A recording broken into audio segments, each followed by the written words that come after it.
எல்லாருக்கும் ஹாய். நான் தான் உங்க ஊருக்கார பொண்ணு. இதுக்கு இல்லையா சார் ஒரு எண்டுங்கிற மாரி தான் இருக்கு. இந்த பாலப்போன நைட் ஷிஃப்ட் வந்ததுலேருந்து சுத்தமா என்னால சமைக்க முடியல. மதியத்துக்கும் அக்கா தான் பண்றாங்க, நைட்டுக்கும் அக்கா தான் பண்ணிட்டு இருந்தாங்க. இன்னைக்கு மதியத்துக்கு கூட அக்காவே சமைச்சு வச்சுட்டு போயிட்டாங்க. சாம்பாரும், பொரியலும். அக்காக்கு நான் சின்ன சின்ன ஹெல்ப் மட்டும் தான் பண்ணிட்டு இருந்தேன். இனிமே ஈவினிங் ஸ்நாக் அக்கா வர்றதுக்கு முன்னாடி பண்ணி வச்சிடலான்னு ஒரு ஐடியால இருந்தேன். இப்போ நான் பண்ண போற ஸ்நாக் வந்து என் அம்மா அடிக்கடி பண்ணி குடுப்பாங்க வீட்ல. வீட்ல எதுவுமே இல்லாத டைம்லலாம் இது பண்ணி குடுப்பாங்க. ரொம்பவே டேஸ்ட்டா இருக்கும். ஹெல்தியும் கூட. அது மட்டும் இல்லாம அக்காவும் 2 டேஸாவே இந்த ஸ்நாக் தான் கேட்டுட்டு இருந்தாங்க. ஒண்ணும் இல்ல, பாசிப்பருப்ப அவிச்சுட்டு அதில தேங்காய் பூ, நாட்டு சர்க்கரை எல்லாம் போட்டு மைதா மாவுல உருண்டை புடிச்சு அப்படியேவும் போடுவாங்க. இல்லன்னா நம்ம எம்ப்டியாவும் சாப்பிட்டுக்கலாம்.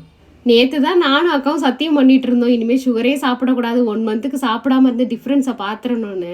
கடைசில பார்த்தா இன்னைக்கே சாப்பிடுற மாதிரி ஆயிருச்சு. அதுவும் நான்லாம் டீ குடிக்கிறதுல உச்ச கட்டம். இப்ப கடைசில அதுவும் குடிக்கக்கூடாதுன்னு டிசைட் பண்ணிட்டேன். எப்படி இருக்க போறேன்னு தெரியல. பார்க்கலாம். இந்த ஈவினிங் ஸ்நாக் ரொம்பவே சூப்பரா இருந்தது. நீங்களும்